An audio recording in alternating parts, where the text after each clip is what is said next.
the first time, and now he's the top of Trump's villain list. Okay. There you go. So, well, why don't do you want to start, Dave? Should we do that, or wait a few more minutes? I don't want to.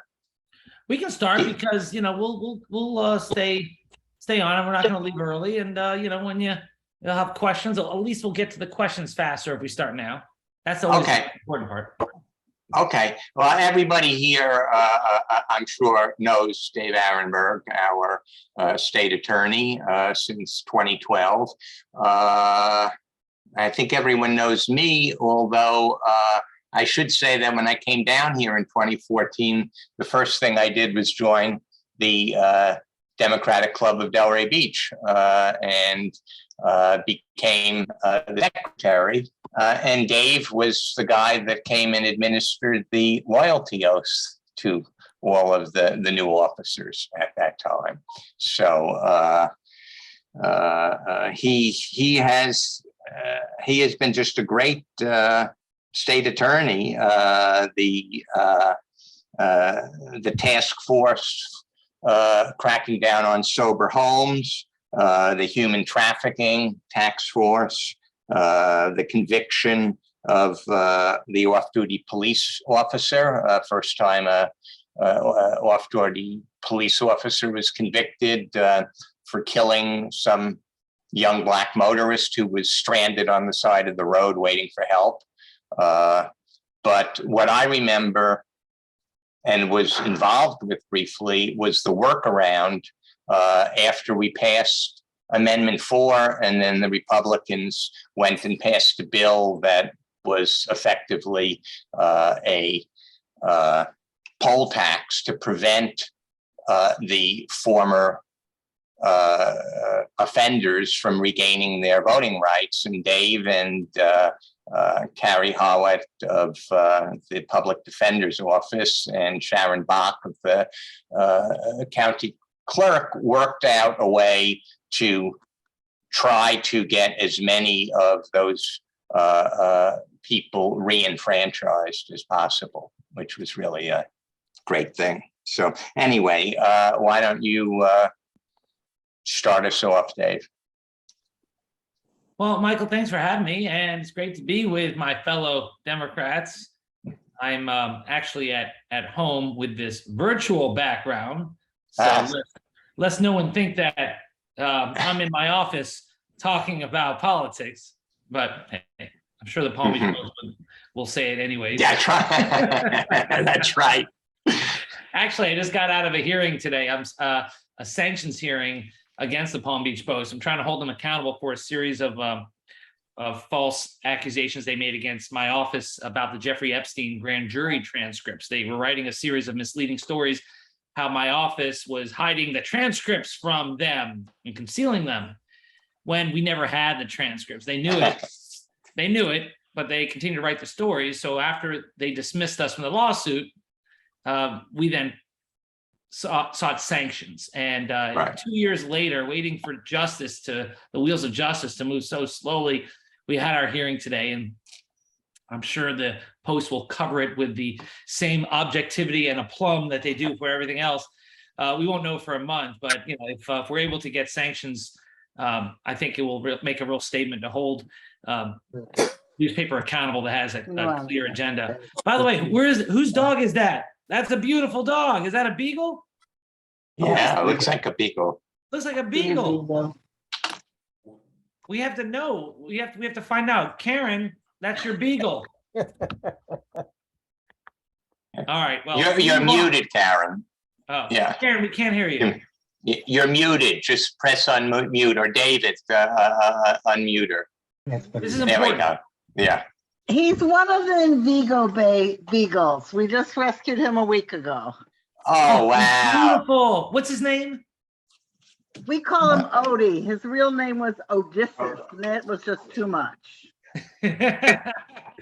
Very, very classical of you. The Odysseus, the Iliad, the Odyssey, Odysseus. Oh. Well, he had a rough journey. Well, he's beautiful. Congratulations. Thanks. Well, Dave, Yes. Shar asked before whether Grover was going to make an appearance. We went to get one of those beagles because my wife, had read about them. And we went down to the Tri-County Animal Shelter, and they weren't available yet. But Grover was up front. He's 14 years old with a heart murmur and the most endearing personality. And we tried to take him and a beagle, and they told us no, the beagles weren't ready. And then they said they were 7 months old and untrained, but maybe we'll go back another time for them. You know what? You're a saint that you adopted a 14-year-old dog. Knowing. All right, I just lost the. Well, There we go. this is why I love the Democratic Party. This is the party of big hearts. There's only one president in modern history that did not have a dog in the White House, and I'll let you guess who it is. Right. That should tell you enough. I'm going to interrupt for 1 second. I'm going to mute everybody. So if you need to unmute Dave, you're going to need to unmute too. Okay. So I'm just going to mute because so otherwise all kind of extraneous noises come through. Okay. So if you have to say something, unmute yourself.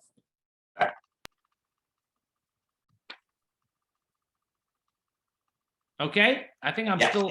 All right. Here we go. All right. I think I'm unmuted. So there's so many legal topics to discuss, so little time. Let's go into it. Sorry, wait. Sorry, I did just unmute you. I mute you. Please undo it. Everybody else is now muted. Okay, there it is. All right. Hey, thank you. We got it. As I was saying, so many legal topics, so little time. And let's go over a couple of them. First, what's going on at Mar-a-Lago? Well, so Magistrate Judge Reinhardt had the case. He was issuing rulings according to the law. Donald Trump and his team did not like that. So they went forum shopping. That's when you go shopping for a judge you think is going to be helpful to you. So they went to the Fort Pierce Courthouse, 68 miles away. Everyone knows where Fort Pierce is, in St. Lucie County, because that's still part of the same Southern District of Florida. And there's one judge assigned to that courthouse, Judge Eileen Cannon, who is a Trump appointee, who has a reputation of being very pro-Trump, Federalist Society member, who was approved by the Senate a week after Trump lost the election. And that's the judge they wanted. And almost immediately, she rewarded their faith in her by issuing a preliminary ruling granting the motion for a special master, even before the Department of Justice had a chance to respond to the request. So why would anyone think she was going to abide by the law and do something fair instead of doing something on the margins? And that's a polite way to say that I think she ignored the law here, because what she did when she finally issued a final ruling was not only give Trump his special master, but she gave Trump something he did not even request. She gave him a stay, meaning a halt to the investigation of those documents seized from Mar-a-Lago pending the special master. Trump didn't ask for that, but she did it. And now everything's in disarray. There's a delay, not just in reviewing the documents and moving ahead with the investigation, but also a delay in the national security review of the damage caused by storing these very sensitive documents in an unsecured social club on Palm Beach. And for those who say, hold on, I've been reading and I know that Judge Cannon gave a stay on the investigation, but at the same time, she allowed the intelligence review of the damage caused by these documents to continue. Well, yeah, but that's an inconsistent ruling. How is that going to work? How do you tell the FBI you're not allowed to review these documents taken from Mar-a-Lago, but the intelligence community is supposed to engage in an investigation of these documents? Who do you think fingerprints these documents? Who? The FBI. They were the ones working on this investigation. So you can't say on one end, FBI, you can't look at the documents. but over here you can look at those same documents. What? And so that's one reason why the Department of Justice announced today they are appealing that order. So we'll see what happens.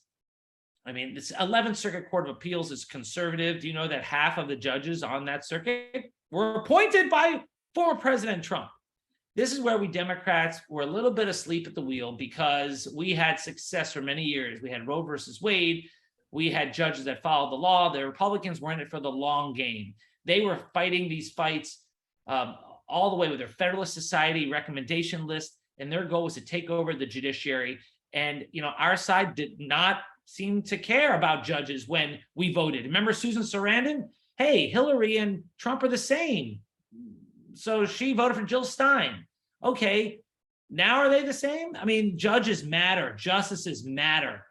And you're seeing the ramifications of a judiciary that is, well, I don't want to get in trouble by criticizing specific judges, but let's say that I believe Judge Canada's decision was wrong. And I think that she is peculiar because she has a reputation of being a very pro-prosecution, law and order judge. But all of a sudden, she overnight became Alan Dershowitz, or as I said on TV, she overnight became Saul Goodman. For those of you who watch the Breaking Bad, Better Call Saul series, and if you do, that's where I am. I'm a huge Breaking Bad fan. But like overnight, here's a person who made a career out of being, you know, for law and order. She was a former federal prosecutor herself.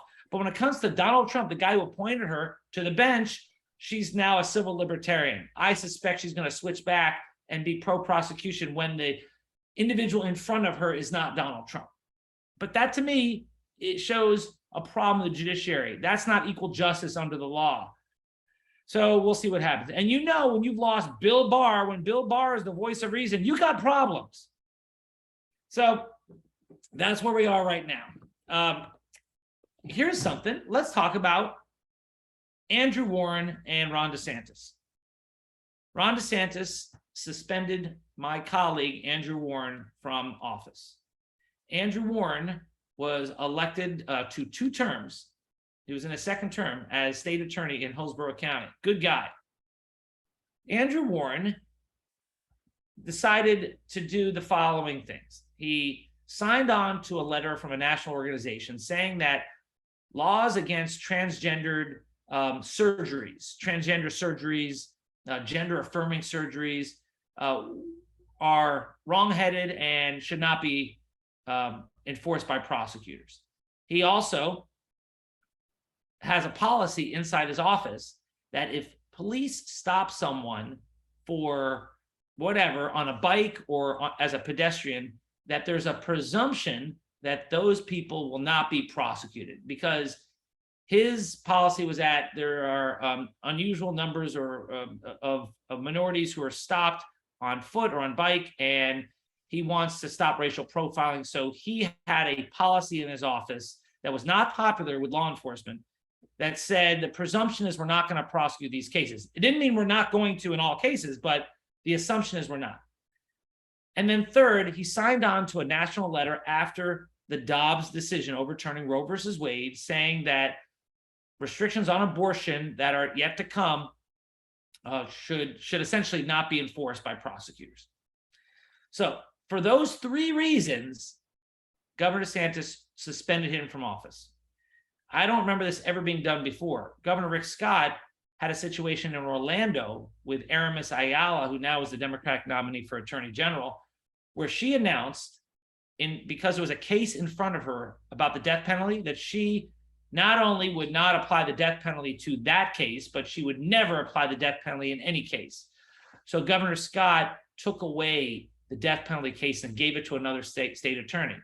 And it went up to the Florida Supreme Court, and the Supreme Court, which was controlled by progressive judges, by a 5-2 ruling, agreed with Governor Scott, saying that as a state attorney, you can't make a blanket statement that says you will never enforce this type of law. Then if you did, you can have those cases taken away from you. So Governor DeSantis is saying, aha, that's why I am suspending Andrew Warren. But keep in mind, there's a few differences here. Governor Scott did not suspend Aramis Ayala. Governor Scott took the cases away from her involving the death penalty and gave it to another state attorney. So it's not exact precedent. That's a different statute than the constitutional provision that gives the governor the right to suspend someone for malfeasance or neglect of duty. So the Aramis Ayala case is not real precedent. And besides, Andrew Warren did not have an abortion case in front of him when he made his statement that really is protected under the First Amendment. Andrew Warren did not have a transgender affirming surgery case in front of him when he made his decision to sign on to that letter. In fact, there is no transgender affirming law on the books in Florida. So I don't know how you can suspend someone for saying we shouldn't pass these laws when there is no law in Florida and there's no case in front of him on the subject. So that's number one. So I think when it comes to the issue of the transgender surgeries, Andrew has the much better argument, and I think the federal court will rule for him on that argument. What about the other arguments? Well, remember, Governor DeSantis also suspended Andrew because he said he has a presumption. His office has a presumption that if you're on foot or on a bicycle, we're not going to prosecute you for petty crimes. Again, that's not a blanket statement that says we're never going to prosecute someone. It's a presumption. He still is deciding each matter on a case-by-case basis. So again, for that, I don't think DeSantis wins. I think Andrew is right. That's not a blanket statement. So on that issue, I think the court rules for Andrew. I think it's a little tougher on the abortion question, and here's why. And I've talked to Andrew about this. Unlike the transgender surgery issue, there is a law that was passed by the legislature on abortion. It was a 15-week abortion ban. But Andrew's argument is that I was using my First Amendment rights after Dobbs to say that I don't believe in abortion restrictions and that prosecutors shouldn't, in general, be enforcing these kinds of rules. He was speaking in general after the Dobbs decision. He wasn't speaking to the law passed specifically in Florida for 15 weeks. And besides, even if you could say, yeah, he was referring to that law, which he wasn't, but even if he was, there is no case in front of him where he is not applying the law. There is no case. And as a final and important point, Andrew points to the constitutional provision in Florida that protects our right to privacy. And in Florida, you have a right to privacy, and the courts have interpreted that as giving, as preventing further abortion restrictions. So Andrew is saying, look, that privacy clause in Florida's Constitution has overturned other abortion restrictions. I think it will be the same here. And this 15-week abortion law is being held up in the courts right now. It's still pending review in the courts. So he was expressing his First Amendment rights. And I think he's got a good argument. But I'm telling you, honestly, as a lawyer, I think the first two arguments that we mentioned, transgender and the policy about pedestrians and bikes, those are easy ones for Andrew. I think he wins that easily. I think where it will really come down to it will be that abortion issue. And that's what I think the judge will be focusing on. The federal court is Judge Hinkle, who's a good judge who I think will rule Andrew's way. My prediction is he wins in the district court. Then it goes up to the 11th Circuit Court of Appeal, where half the judges were appointed by Trump, and you have a conservative majority. The law is what the judges say the law is. And then he can appeal to the U.S. Supreme Court. Do I need to say more? So I don't know if he's going to ultimately prevail. I don't know. But I think he will prevail immediately in the first court. So let me just give you one last thing and I'll take questions. Let's talk about some good news. Did you watch the perp walk today? Oh, it was amazing. Steve Bannon in handcuffs, yelling out stuff. Oh, it was amazing. You all should watch it. Go online and watch the perp walk. You'll get a nice warm spot in your heart. Because here's a guy who's saying that, he's standing up for the MAGA movement. What was he being arrested for? Oh, ripping off the MAGA movement. It's really incredible that in the Steve Bannon case, Trump promised his supporters a wall. Bannon then gets charged by the federal government for allegedly stealing money from Trump supporters for a phony wall that was never built. Then what does Trump do? Was he outraged by Bannon ripping off his supporters? No, he pardoned Bannon for allegedly stealing money from his own supporters. And then despite that, Trump supporters still love them both.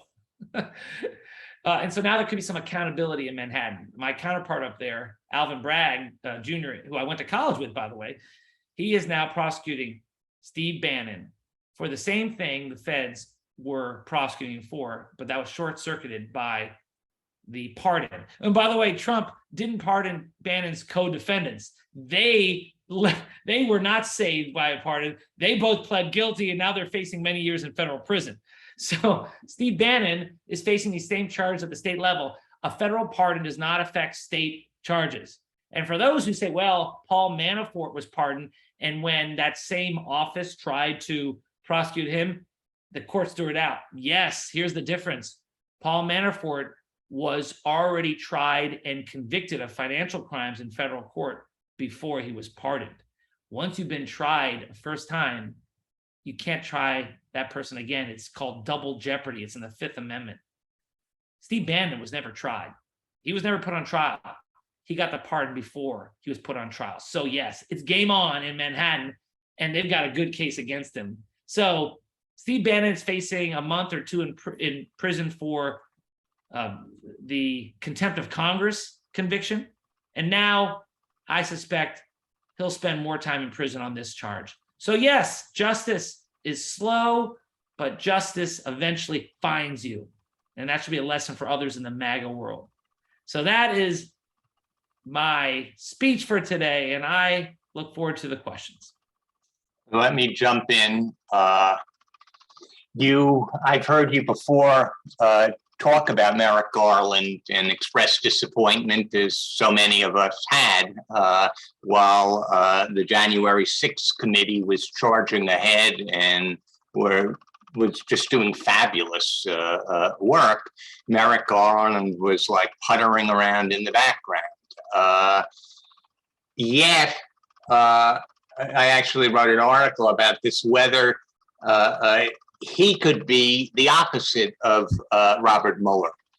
We all thought I had a "It's Mueller time" T-shirt, and what a disappointment! If not for Bill Barr, maybe Mueller would have done better. But Merrick Garland, the minute that they went in and executed the search warrant, that was the day after the Senate passed the Inflation Reduction Act. Yeah. And I thought, oh my God, we've got a good positive story, and now we're going to rile up the crazies. And then, of course, Trump started in, and every step of the way up until this last one, Garland has been, dour-faced, unexcitable, but putting out the evidence that is turning public opinion, except among the MAGA crowd, but we're not going to change them. It's the NPAs that need to, need to wake up. So I guess my question is whether you think that Garland is going to be the guy, the Elliot Ness that brings him down, not for conspiring with the Russians or for the many crimes that he's committed, but for pulling these papers out. I have softened my position on Merrick Garland. He won me over on a few things. First off, you've got to admire the fact that his DOJ can keep a secret. They've been doing a lot of stuff in the background that we never heard about. All of a sudden, we're hearing that they had subpoena. They had gotten Mark Meadows's texts and emails, and all these things are going on that we don't know about. And we're not used to secrets. Bill Barr's DOJ couldn't keep a secret. They were a political agency. But Merrick Garland can. You know how I know also he can keep a secret? How'd you find out about the search of Mar-a-Lago? It wasn't from the Department of Justice. It was Donald Trump sending out messages. Another unforced error on Trump's part. I mean, these things all cascaded downward because of him. But Merrick Garland runs a tight ship. And then what really impressed me about Merrick Garland was that when Donald Trump went out to the public and said, release everything, transparency, transparency, and that was their talking point. And they knew that we prosecutors have a different set of rules to live by. We can't release affidavits. We can't release details of investigation because not only does it jeopardize the investigation, it jeopardizes a defendant's Sixth Amendment right to a fair trial. But what happens when the defendant is the one saying, release it all? So Merrick Garland stood up at that press conference and said, okay, I'm going to call your bluff. I'm going to release it all.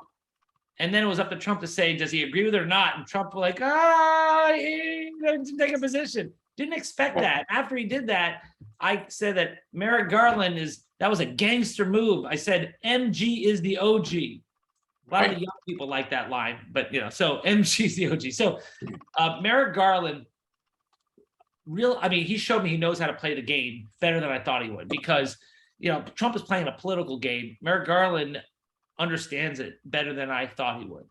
Now, look, he's still really meticulous and really deliberative, more so than I think is necessary. I think there's a lot of evidence. Remember the January 6th investigation? We forgot about that, right?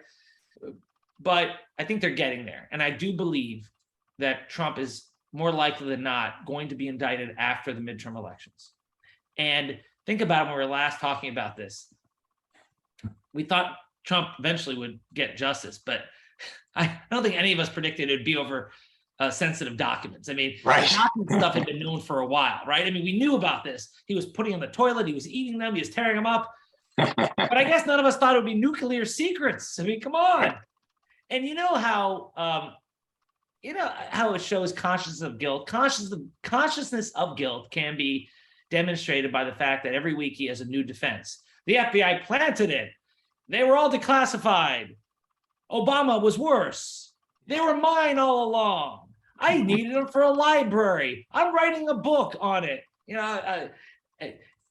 This keeps changing over and over again, and that shows a consciousness of guilt. And the feds are listening, and they're irritated by Trump's games. All the hatred he's throwing at the feds, the FBI, and the DOJ. Look, they read stories and they watch TV too. They know what's going on. And so if you think this nuclear secrets leak was just a coincidence after he got the special master, no. That leak about the nuclear secrets was put out there because these folks at DOJ and FBI have had enough of this one-sided conversation, this narrative. And when the judge said you can't do anything with the documents, we can delay, they put this out there. Really? You want to delay nuclear secrets? Yeah. Well, that was the other thing that Cannon did for him. Didn't he? He didn't ask for them to screen the documents for executive privilege. Didn't he just ask for the attorney-client privilege he asked for both. Initially? He asked for both attorney-client privilege and executive. Well, you're right. Initially, right. She had to lead them along. Right. His legal team. You're right. You know what? Very smart. His legal team made a very haphazard executive privilege argument because they knew, like the rest of us, that executive privilege does not apply. Judge Cannon's ruling, and I read it all, said, we don't know, it doesn't apply. At least the special master can consider it. I am not as worried about that part as the delay, as the halting of the investigation. Enjoining the investigation, which is the term for delaying the investigation, to me is worse than saying that, hey, special master, you can look for executive privilege. You know what would worry me? If the special master said, aha, these are covered by executive privilege. That would worry me, and then you have to appeal it because these documents are not covered by executive privilege. I can give you a lot of reasons for that. But the fact that she said they could be examined for executive privilege, it's more delay, but I don't think that's as outrageous as saying you can't even examine, review, use those documents while this is going on. Yeah. So we have some questions in the chat. Yeah, I was just going to ask. I don't see any hands up. I see some stuff in the chat. Can I address Chris's question? What's going on in New York and prosecuting Trump? He's not going to be prosecuted in Manhattan. My old college classmate Aronberg is not going to prosecute him up there, but Tish James will in a civil matter. She's going to file civil charges against Trump and the Trump organization, and so they're going to be in a lot of trouble because a civil case is easier to prove. You don't have to prove it beyond a reasonable doubt. You just need to prove it by a preponderance of the evidence. Is it more likely than not that they committed fraud? Now they've got Alan Weisselberg, who's going to testify. So they got him dead to rights, and they can impose heavy fines and even dismantle the whole organization like she did against the Trump Foundation. She ended the Trump Foundation. So yeah, watch for that, but don't expect any criminal charges against Trump in Manhattan. I think the DA there pretty much concluded that, hey, if a prosecutor is going to be the first prosecutor in the history of this country to indict a former president, let it be the Attorney General of the United States, the country's prosecutor, and not the first term elected DA of Manhattan. So that's his calculus. But he then gave the country a little consolation prize. You got a perp walk of Steve Bannon today. Yeah. What about Georgia, though? Fani Willis is a little different. She has this like I don't give a crap about attitude in Fulton County. I really like her, but even there, I think she probably has the same calculus: a first-term district attorney, and Trump. I think we believe as prosecutors that he's likely to be prosecuted by the feds, by the DOJ in January. Here's my prediction. I predict that Trump will get indicted over the documents after the election. I don't know when, December, January, February. I think around then. And I think Fani Willis will start making her big indictments after that. I don't think she wants to be first, but she may be next. Right. I don't know if she ever prosecutes Trump, but I think she's going to prosecute Rudy Giuliani. Rudy Giuliani lied to the legislature, and that's a crime. That's much easier to prove than the stuff she would charge Trump for. I'm not sure she ends up charging Trump, but if she does, I think it'll be after the feds charge him. Yeah. Okay. Oh, I'm sorry. Here, what took them so long to get the case together with the classified documents? It had been hidden in the document. Republicans would have been.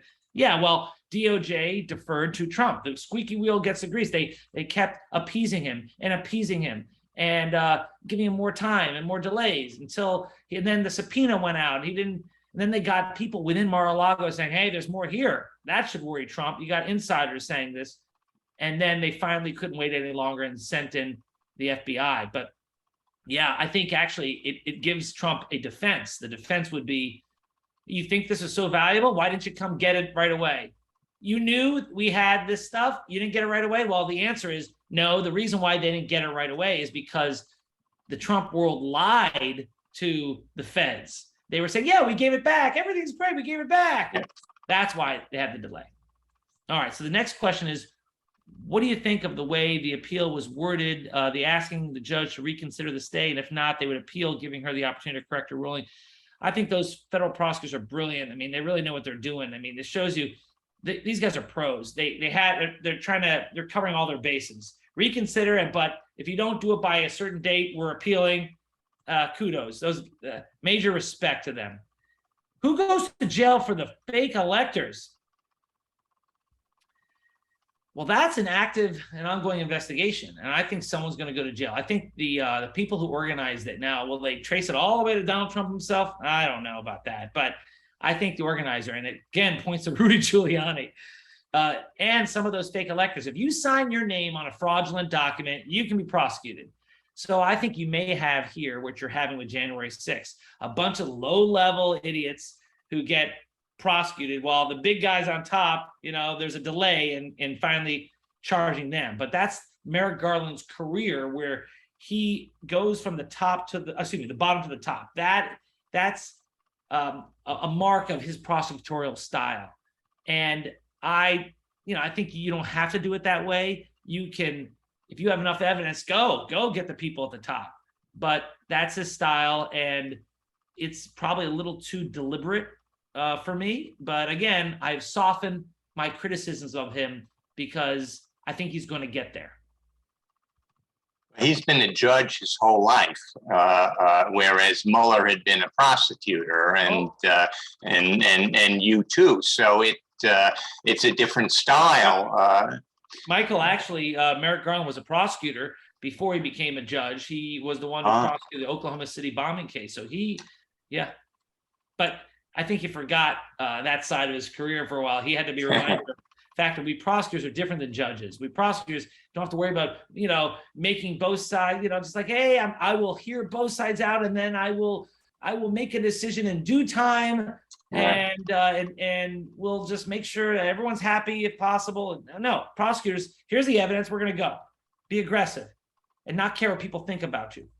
Just do justice. All right, let's see. Rudy Giuliani, will he be sued by the 2 black poll workers that he slandered? I don't know why they haven't sued anyone yet. They should. I think they have a good defamation case. There was a video. I saw that. Yeah, Chris, it's a good point. I don't know why they haven't sued him and others. But Giuliani's got a lot of problems. I mean, he's been suspended by a couple of different bars. He's been sued for defamation by Smartmatic and Dominion for $1 billion. And he's going to be criminally charged, I expect. So, you don't want to switch places with Rudy right now. So here's from Dave. So they couldn't prosecute a sitting president. He was no longer... Dave's got a good point. So look at our country, right? You can't prosecute a sitting president. And now they're saying if it's a former president, there's a stigma to an investigation, according to Judge Cannon. So we can't really prosecute him. Okay, you can't impeach a current president, right? They acquitted him. You can't impeach a former president. That's how they acquitted him the second time. So I guess we have a king. Is that right? We have a king? So yes, he can be charged for his crimes over those years now that he's no longer a sitting president. And the reason why Donald Trump wants to run for president again is because he sees that as a get out of jail free card. I see we have a question. Mr. Robert. Dave, good to see you, buddy. Yeah, good to see you, man. Absolutely. Hey, State Attorney Warren, the third statement that he's being sanctioned for by DeSantis regarding abortion, seems to me we got a little bit of a slippery slope there as well, in as much as he said we shouldn't be prosecuting these cases. He didn't write any memoranda that said we will not prosecute these cases. So where is there any sort of liability for the governor to leverage? Excellent argument. That's going to be one of his arguments in court, because he's saying this is my protected First Amendment rights. I have a right to have an opinion, and I don't have a case in front of me. I don't even have a law that's settled in front of me. It's still tied up in the courts. And if you look at the wording of the letter, the wording of the letter is, it doesn't actually say, I pledge never to enforce an abortion law or the Florida abortion law. But, I could sort of see the way it's written that, you could say, well, this is essentially a blanket statement. You'll never enforce any law. That's what I'm saying. I mean, you make a good argument, and I would rule Andrew's way. But I think Andrew, in signing on to the abortion letter, gave enough of a hook, enough for DeSantis to get by on this. And I told Andrew that. I said that, Andrew, there's a reason why I didn't sign that letter. He was the only state attorney in Florida who signed the letter. And look, he should have every right to do so because he has First Amendment rights. Mm-hmm. But with this governor, you have to be really careful. Andrew is in his second term. He's newer at this. I've been in politics, forever. And I just know when you're dealing with a guy like DeSantis as governor, you don't want to lead with your chin, and he led with his chin. And it's unfortunate because he's a good guy. He's a good state attorney. And I hope he gets reinstated because it's wrong what they did to him. But I told him on the phone, we talked about it. I bet if he had to do it over again, he probably wouldn't have signed that abortion letter, because with DeSantis, he was looking for a woke prosecutor to Excuse- scout for his wall. Right. And that's why I didn't sign it. I had to tell him, look, guys, in fact, I think this group or another group asked me about abortion. I said, I don't want to get suspended by the governor, who will then replace me with a right-wing Republican. So I will say this: I oppose the Dobbs decision. I have been a longtime supporter of women's productive rights, and I will continue to evaluate every matter on a case-by-case basis. Okay. Yeah. On Hinkle, Judge Hinkle, he was the judge that wrote the decision on the 7066 case, the gutting of Amendment 4, I think. Was And either Hinkle or Walker? I think it was Walker, right? It was one of the two. no, it was Hinkle. No, I think it was Okay, Hinkle. good. Yeah, and it was like the 120-page decision. The opening couple of paragraphs described the situation in Florida, where no one could figure out how much was owed, and the government said that, by 2026, they ought to have a handle on how much these returning citizens would have to pay. And it was one of the best decisions I've read. And then it goes up to the 11th Circuit with 6 of the 11 judges having been appointed by Trump, and they reverse it. I mean, isn't the same thing going to happen with Andrew Warren? Yeah, I mean, I wouldn't count on the 11th Circuit to go the way of Andrew Warren. I wouldn't count on it. That's a problem with going into the courts these days. They're not friendly to us.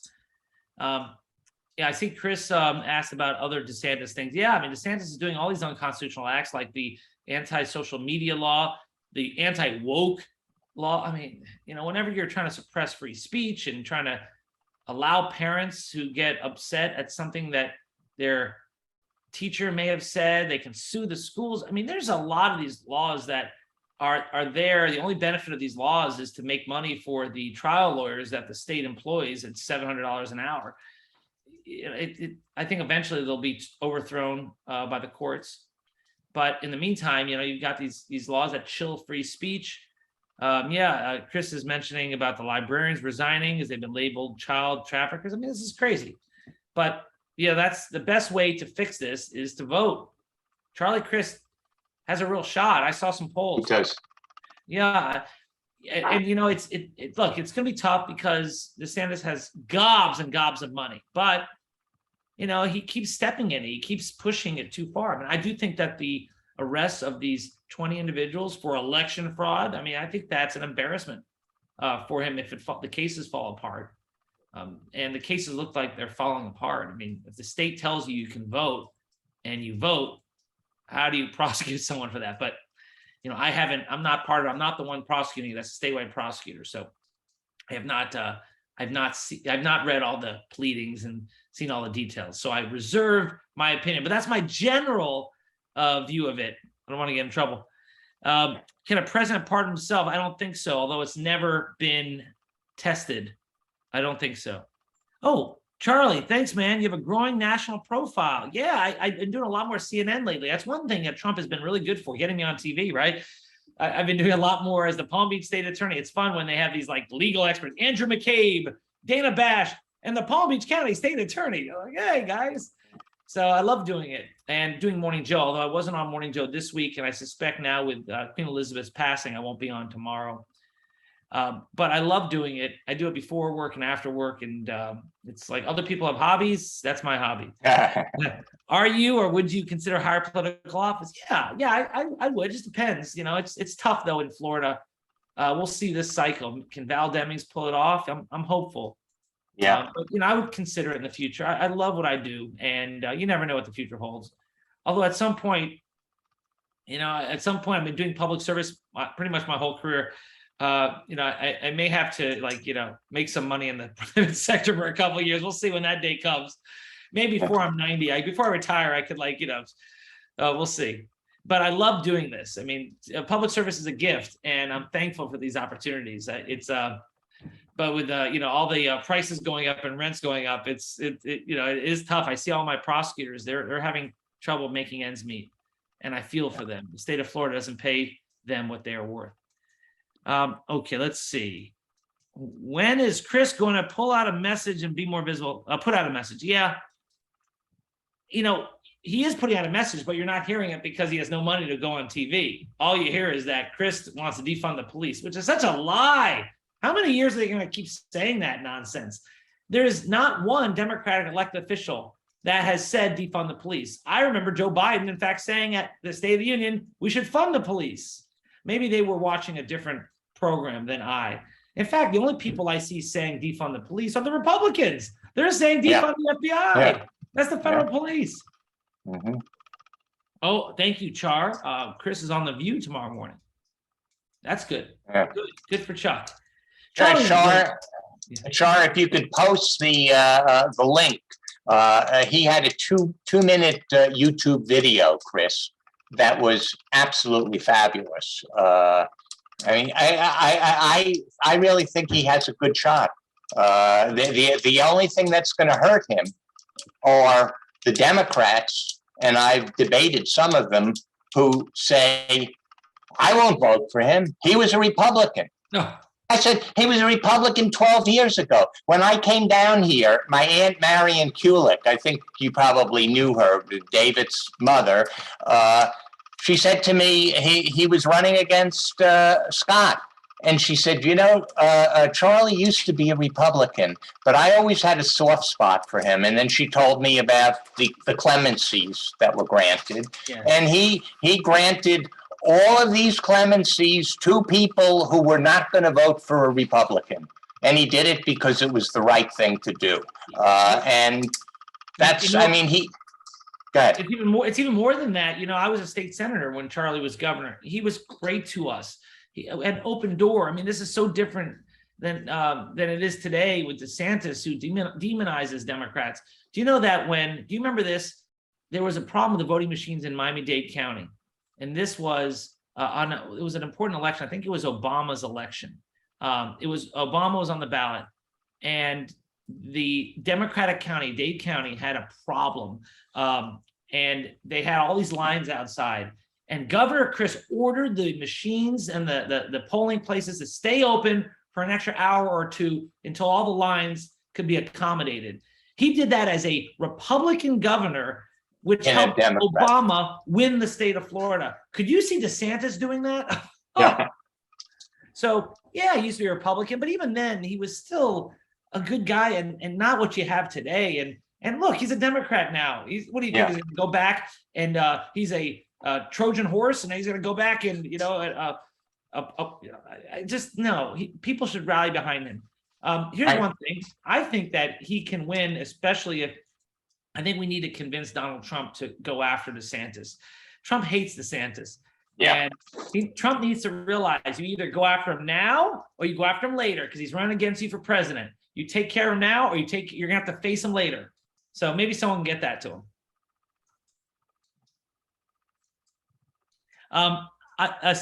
Stephen Lampel, thank you so much. That's the nicest thing. So inspirational. That's really nice. Thank you. That makes me, really, it makes it worth it. I love this job and I love public service, and seeing stuff like that just makes my day. And then Chris, thank you. Holding off as a state attorney. Yeah, I love doing this. And that's why I love doing the TV stuff, because I think that, the law can be kind of imposing for people without a law degree, because they use all these fancy Latin terms and big phrases, and it really doesn't have to be like that. They just try to do that to make themselves feel smart and to try to separate themselves, when in reality, it's a lot based on common sense. And this group is as smart as any I've spoken to. So I love being able to have this high-end conversation, but I also love going on TV and making an analogy or a metaphor that, that says that this judge channeled her inner Saul Goodman. I knew my dad would get that because he watches Better Call Saul, but I know a lot of other people didn't. I don't think Wolf Blitzer got it. Judy Lipton has a hand up, but it's not Judy. Yeah. Speak. You got to unmute, Judy. See you then. Democratic nominee Charlie Crist to not waste much. Oh, good. Char Well, posted that link. Just want to say, you know, when talking to somebody who was against Charlie because he was a Republican, it's ridiculous. He was a Republican governor who governed like a Democrat. And then, you know, I think in my experience, my life experience, I think converts are good. Now, in the Jewish religion, I've known of many people who have converted from Christianity, and they're more observant than I am. You're absolutely I right. think you can make that parallel, and I believe that about Charlie. What You are so right. the thing that people don't realize, and I have been batting my head against the wall I learned in 1980, I voted for Barry Commoner because Teddy Kennedy ran against Carter in the primaries. And when it came to Carter and Reagan, I thought, what's the difference? I was an idiot. Okay. Reagan appointed the three justices who selected George W. Bush in 2000. If Jimmy Carter had appointed those three Supreme Court justices, Al Gore would have been president. Okay. And if Ralph Nader hadn't gotten 97,000 votes in Florida, Al Gore would have been president, and we wouldn't have had Sam Alito or John Roberts on the Supreme Court. And if people voted for Hillary Clinton, we wouldn't have had these three, I'm going to say the word right, troglodytes, throwbacks on the Supreme Court. And when are people going to learn? I mean, these midterms are the third existential election in a row. 2018, 2020, and now if they get back the Senate and McConnell can stop any nominations for the judiciary over the next 2 years, and they will undo everything that Biden has done. And what Biden has done, in my view, is absolutely remarkable with a 50-50 split and 5 votes to spare in the House, and a media that has gone after him, the so-called liberal media that has been bashing him on inflation for the last year, and it's finally seems to be letting up. But we have to win these midterms, and that's what worries me about delaying Trump's prosecution. That's his aim. That's his goal. Yeah. Delay it long enough until a Republican can retake the White House, then he gets pardoned, and that's it. I'm going to take one more question, and then I'm going to go eat something. But hey, Chris, Char, thank you for saying that. Morning, Joe. Thank you. It's well worth getting up so early. But if we can do one more, and if not, I really appreciate the chance to talk to this group. This is really one of my favorite groups. I hope you'll have me back. Oh, you bet. You bet. Okay, well, I guess that's it, Dave. Thanks so much. Really, it's always a pleasure, and we will do it again soon. Thank you. Great to see everyone. Okay. This is really wonderful. You don't even have to go anywhere. Yeah. True. Yeah. All right, David, you're signing us off. Shar, does he have to do something? What? You have wait, Dave. Do you have the data you need, Shar? She's muted. I know, but she can't hear me either. All right, well, it had to do with the attendance list. Okay. All right. Bye, everybody. Thanks for coming. Thanks. 5, 4, 3, 2, 1. Convert.